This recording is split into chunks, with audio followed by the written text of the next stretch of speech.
Dre, Tomorrowland. Woo, loaded question. Tomorrowland. Oh boy. Oh, the land that will be built tomorrow. That's the one I and honestly, when you look at Tomorrowland's history, they have stayed by that mantra throughout the entire time. It's hilarious. Maybe briefly in 1967, but okay. So this is quite interesting because there's speculation and there's also rumor attached to this. The rumor is that there will be a multi-phase project. Before the pandemic, it was going to be a complete redo, just top to bottom. And obviously Rudio was attached to that, and now he's gone. And the concept of doing something like that has kind of changed because of operational concerns and so forth, monetary and so forth. So now what I'm hearing is a multi-phased approach, similar to what's happening right now in Fantasyland. Fantasyland has been doing a phased approach to its redo, one attraction at a time kind of thing, and kind of changing those over slowly. This would be a little bit more substantial with maybe some exterior changes, but taking one attraction, one bit at a time and changing them over that way. So, potentially it might not be as substantial as if you were just to bulldoze it all and then start from scratch, but you would still get a refreshed Tomorrowland that is at least a little bit more contemporary than it is currently.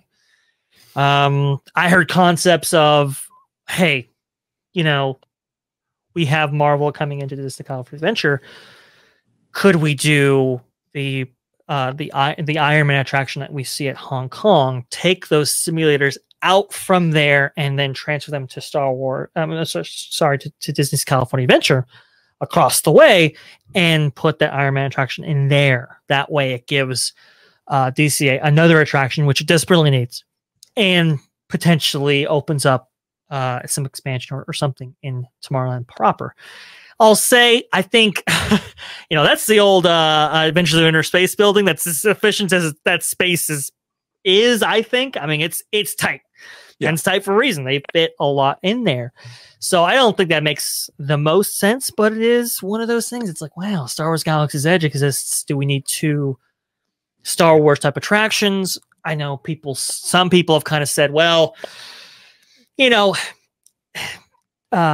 Wars Galaxy's Edge is so kind of time locked that this provides a foundation for other characters to be kind of brought to the parks in a way that Star Wars Galaxy's Edge can't facilitate. But if that's going to be radically altered and changed, does Star Tours, how long is it left? I don't know. We'll see.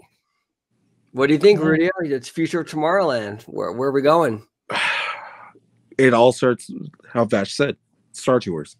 Star Tours, another simulator ride, which we have a simulator ride already in Galaxy's Edge. From what my understanding, it's the same ride system, right, Vash, as far as Iron Man in Star Tours. It's literally the exact same, yeah.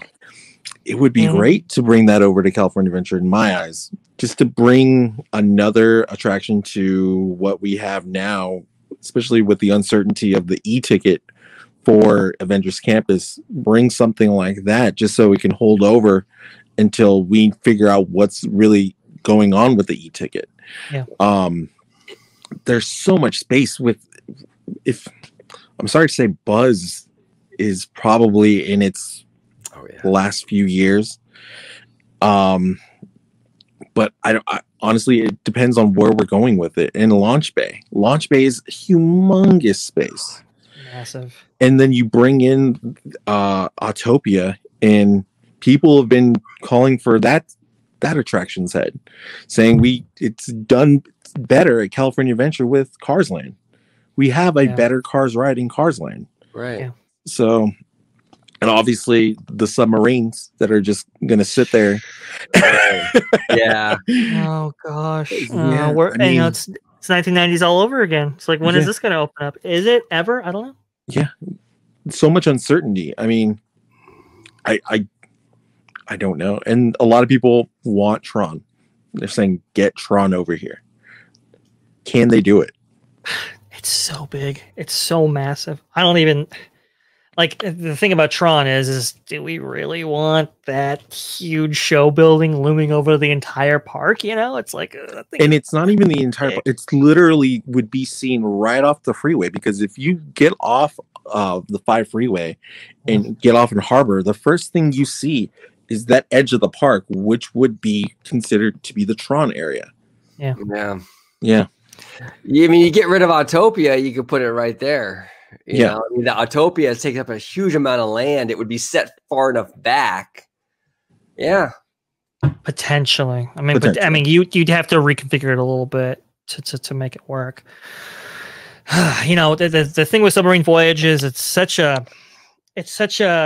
maintenance heavy attraction versus how many people can actually go through it in an hour. It's not the highest capacity attraction, and you have to have divers hired to go through the sets and maintain them. That might actually play into why they don't have that attraction working currently, is because that's a specialty skill set that you have to have. And you know, if you've been keeping up with Disneyland Resort, they've been having a hard time with just regular cast members, much less specialty cast members. That's why the railroad was affected in the way it was for so long, to get those guys back. So I think it's only inevitable that you know, and a lot of the people that campaign to keep the Submarine Voyage, they just aren't there at Imagineering anymore. So I think it's kind of it's had its time, as unfortunate as that is. I know people like it, but it's just you know, there that swath of land. I mean, there's so much you can do with it. Oh yeah. Can we just tell the people right now, because I know that there's people that are going to watch this video and say, bring back the People Mover. The People Mover is not coming back. Not the rocket rods either. They're just, let's forget that even existed, because it's just not happening. Yeah. You know, I agree with you. I agree with you. I don't think it's coming back. Although I do have a way they could possibly. Now, I want a full disclosure. I don't think they're going to do this. But if they were ever to do it, this is probably the only way we'll ever see it. I would take the like the Stark Industries kind of theme, the Howard Stark. He's kind of a Walt Disney type. Yeah. Kind of lean on that and have it like be the Stark Industries People Mover, a showcase of new Stark technology. Expo.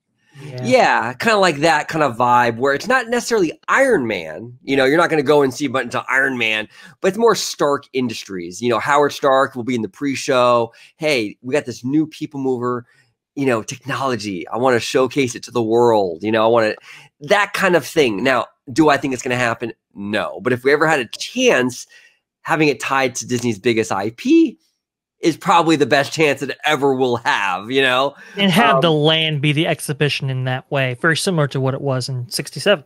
Exactly. You wouldn't even really lose the theme that much of the original ride. It's kind of still keeps the same kind of premise, except you're just kind of using Howard Stark sort of to, you know, they could do that. Will they do it? Probably not. But if they were ever to do it, that would be it. I think more likely though, Rudio, you're right. I think it's never coming back, and they're probably going to end up bulldozing it.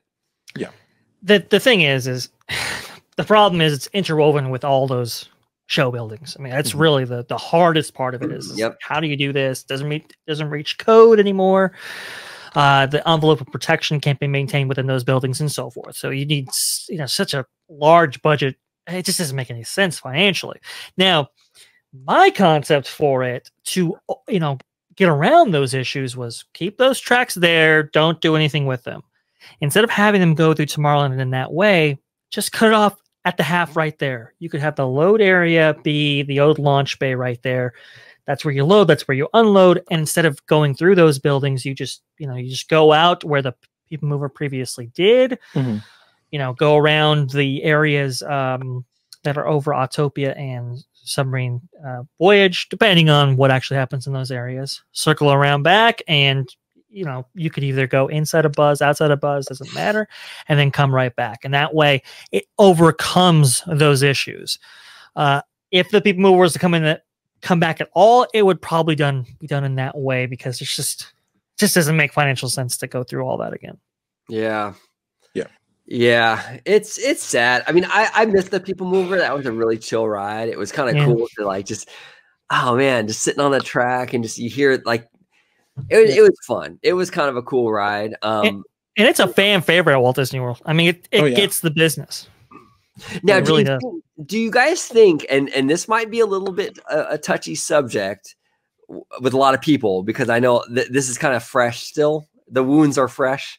But like with this whole thing with like charging for fast passes, you know, where they're kind of monetizing attractions, where you're sort of like, now you're kind of, it's attractions are now becoming almost like hotels or bars where they're direct revenue streams. Do you think that changes the chances of a people mover coming back now that they can directly make money from it through like a paid fast pass type of service? What are your thoughts on that, Rudio? I mean, Rudio, what are your feelings on that? Do you think that it's possible making direct money from them that maybe they will do it, or do you think that it's still kind of a dead thing? It's weird because I remember the people mover, the Disneyland version, and I don't remember it being an e-ticket. Yeah. I remember it was a cool, relaxed ride that my parents would take us on, and it was something because it was hooded, so you had shade.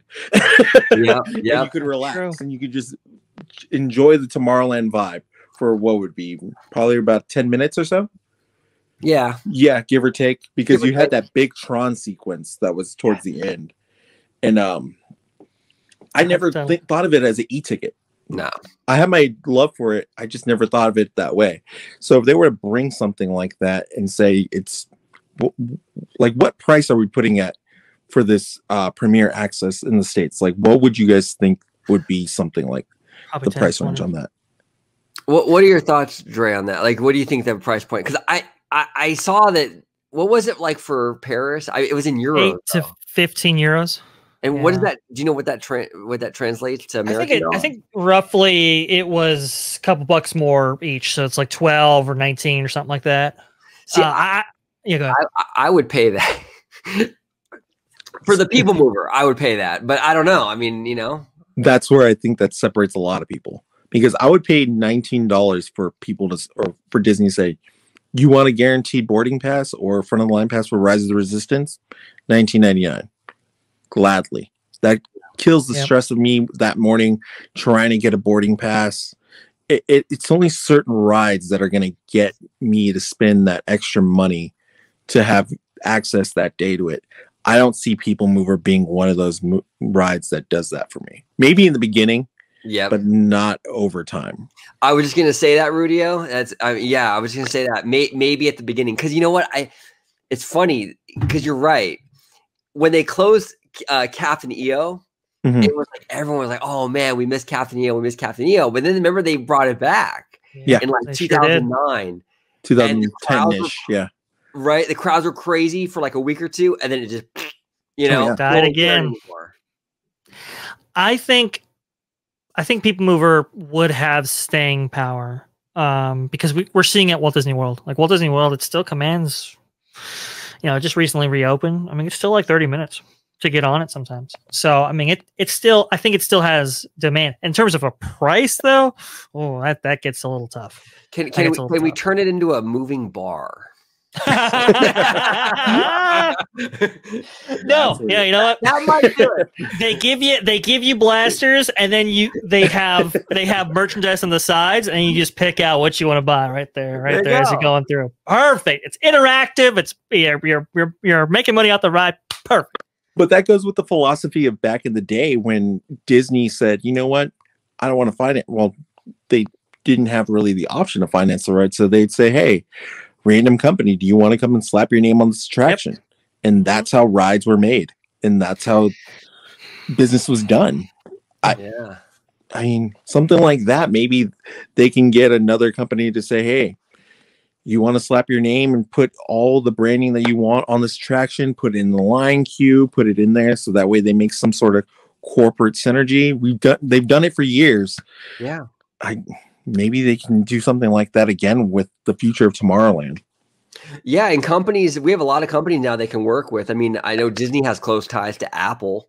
Bob Iger sat on the board up until recently. They can do Apple, Tesla. I mean, there's a lot of tech companies now that might be, might get on board with something. Doesn't Siemens currently sponsor It's a Small World? I think so. Yeah. Or Something... and I think don't they also sponsor Spaceship Earth and Epcot? Or did? I think they did at one point, and they sponsored the fireworks for a long time. Yeah. Look, I think there's stuff you can do here. Like you said, Rudy, that's a good point. I mean, that's what the parks used to do. I remember FedEx sponsoring Space Mountain for a long time. What was I going to say? The Star Tours sponsored by M&M's. Yeah. Man, that's a throwback. Yeah. It was Energizer too at one point, wasn't it? Yeah. Oh my God, this just brings back memories. Mind blown. And AT&T for Indiana Jones. Yes, I have one of the little cards from AT&T, and they. I don't know if it's still there, but there was little signboards as you were exiting the ride saying something like "Never want to lose signal" or "Don't want to lose a connection." AT&T. Yep, and just that sign that used to that says like I don't know the treasures in your heart or something. Something like that. That was it. That was the AT&T sponsorship there. Monsanto for. Oh wait, no, that didn't really work out. But everything else, for sure. Hadn't there been like 3 different sponsors for the Tiki Room over the years? Oh yeah, I think. Dole, So I that would be cool. I know Goodyear was really close to sponsoring rocket rods, and part of the reason why they didn't get bank turns with the rocket rods is because Goodyear, I think, pulled out when they had problems with Test Track. So that didn't quite work, unfortunately. But there's got to be something you can do. It's such a beloved fan favorite. If you can value engineer it in such a way that it makes fiscal sense, I really, really appreciate that. Yeah, I think it would be great. I do want to echo what you guys were saying earlier about the submarine voyage. I think that attraction is on its way out. I appreciate the fact that they were able to give us a few more years with it, but really, I mean, Nemo has nothing to do with Tomorrow, and it was always kind of a weird fit anyway. Yeah. It's a cartoony kind of thing. But okay, I do hope, go ahead. Oh, I was gonna say, I do hope whatever does replace the submarine voyage, that we get something as aesthetically pleasing and in sort of a natural kind of aesthetics. Like we get the lagoon now. I want something like that going. I don't want it to be like a big cement building there, Yeah. I mean, I think that was Tony Baxter's way. Like I said, how he saved the Switzerland Robinson Treehouse. That was his way of saving the subs. Like give them a theme. Atlantis didn't really pan out, but give them a theme that will make it relevant for a new generation, and that will allow for an IP focused management team to approve it. But yeah, I think it's time. It also is one of those things where not only does it do low capacity, but for disabled guests, it can be very, very challenging, very difficult, almost next to impossible. That's why they have that little theater next door. So it's like we gotta do something here. Yeah, absolutely. And Disney's been doing some great stuff with Epcot. Like the entrance to Epcot. And I don't know if you guys have seen what they've done there with like the lighting, like the rainbow lighting and the aesthetics of just everything going on over there. I would love to see some of that brought over here in Tomorrowland. Oh yeah. And I was gonna say, let's not forget, if Disneyland Forward does get approved, what's the future of the monorail? True. Well, there have been concepts for the Spaghetti Bowl is what they call it, on top of the Autopia and Submarine Voyage show buildings, to remove that completely. Because if you do, and with a couple of other things, that opens up that entire space. And you can have it loop around or double back, whatever, make it more of a transportation device and less of an attraction, which that Spaghetti Bowl, that from its days when it was an attraction, that's where that all kind of played in. But make it more of a transportation device between there and Downtown Disney or the Disneyland Hotel, and really open up that space. So I am very confident the monorail stays. It's just reconfigured.